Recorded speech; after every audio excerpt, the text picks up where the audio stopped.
India Pak സംഘർഷത്തിൽ American president Donald ട്രംപിന്റെ മധ്യസ്ഥവാദം തള്ളി കേന്ദ്ര സർക്കാർ ഇന്ന് പാർലമെന്റിൽ. ഓപ്പറേഷൻ സിന്ദൂറുമായി ബന്ധപ്പെട്ട് ലോക്സഭയിലെ ചർച്ചയിലാണ് വിദേശകാര്യമന്ത്രി ഡോക്ടർ എസ് ജയശങ്കർ ഇക്കാര്യം വ്യക്തമാക്കിയത്. Now, I want to make two things very clear, sir.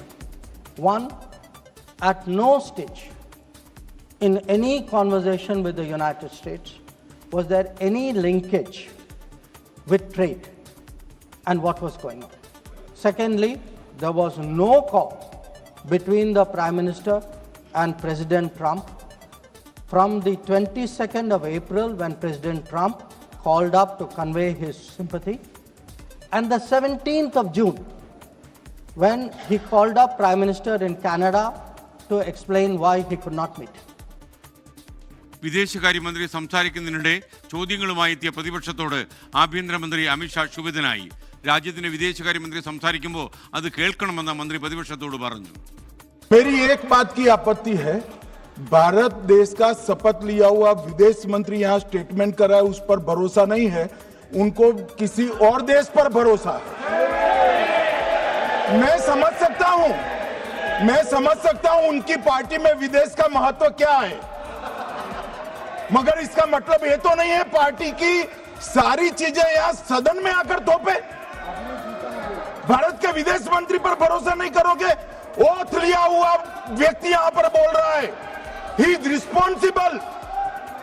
माननीय अध्यक्ष जी, इसीलिए ये वहां बैठे हैं और 20 साल तक वहीं बैठने वाले हैं.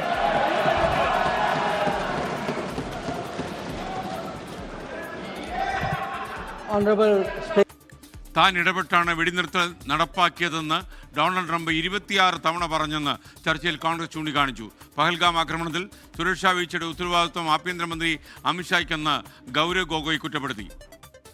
ये नहीं कहा कि बेसारन में जहां पर 1000 लोग जाते हैं, खुशियां मनाते हैं, कैसे 5 दहशतगर्द वहां पर जाकर 26 लोगों की गोलियों से छलनी करते हैं. ये सूचना रक्षा मंत्री ने नहीं दी. ബൽറാം നെടുങ്ങാടി ഡൽഹിയിൽ നിന്ന് കൂടുതൽ വിവരങ്ങളുമായി ചേരുന്നു. ബൽറാം, കൂടുതൽ വിശദാംശങ്ങൾ എന്തെയാണ്? പാർലമെന്റ് പ്രക്ഷുബ്ധമായിരുന്നു എന്ന് പറയാമല്ലോ.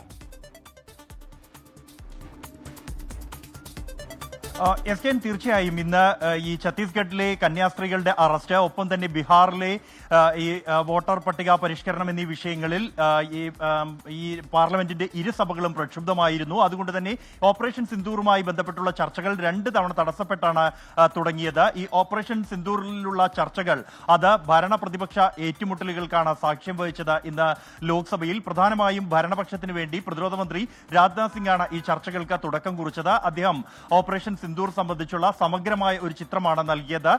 ഈ ഓപ്പറേഷൻ സിന്ദൂറിൽ US പ്രസിഡന്റ് ഡൊണാൾഡ് ട്രംപിന്റെ ഇടപെടൽ സംബന്ധിച്ചുള്ള അവകാശവാദം അത് പ്രതിരോധ മന്ത്രി നിഷേധിച്ചു. തുടർന്ന് സംസാരിച്ച പ്രധാന നേതാവ് എന്നുള്ളത് വിദേശകാര്യമന്ത്രി എസ് ജയശങ്കറാണ്. അദ്ദേഹവും ഇത് സംബന്ധിച്ച് വ്യക്തത വരുത്തി. പ്രതിപക്ഷ ആരോപണങ്ങളെ പാടെ തള്ളുകയാണ് ഇരു നേതാക്കളും ചെയ്തത്. തുടർന്ന് സംസാരിച്ച ഭരണപക്ഷത്തു നിന്ന് സംസാരിച്ച യുവ നേതാക്കൾ നെഹ്റു കുടുംബത്തെയും രാഹുൽ ഗാന്ധിയെയും ആക്രമിച്ചാണ് സംസാരിച്ചത്. അതേസമയം പ്രതിപക്ഷത്തു നിന്നും ഗൗരവ് ഗൊഗോയാണ് ചർച്ചകൾക്ക് തുടക്കം കുറിച്ചത്.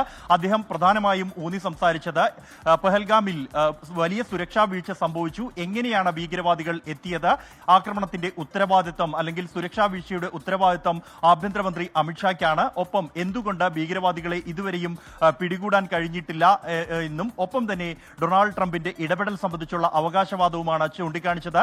നാളെയും ഈ സഭയിൽ പ്രക്ഷുബ്ധമാകും അല്ലെങ്കിൽ ഭരണ പ്രതിപക്ഷ ഏറ്റുമുട്ടൽ ഉണ്ടാകുമെന്ന് ഉറപ്പാണ്. പ്രധാനമന്ത്രി നരേന്ദ്രമോദി, ആഭ്യന്തരമന്ത്രി അമിത്ഷാ, രാഹുൽ ഗാന്ധി, പ്രിയങ്ക ഗാന്ധി എന്നിവർ നാളെ ചർച്ചയിൽ പങ്കെടുത്ത് സംസാരിക്കും. SKN.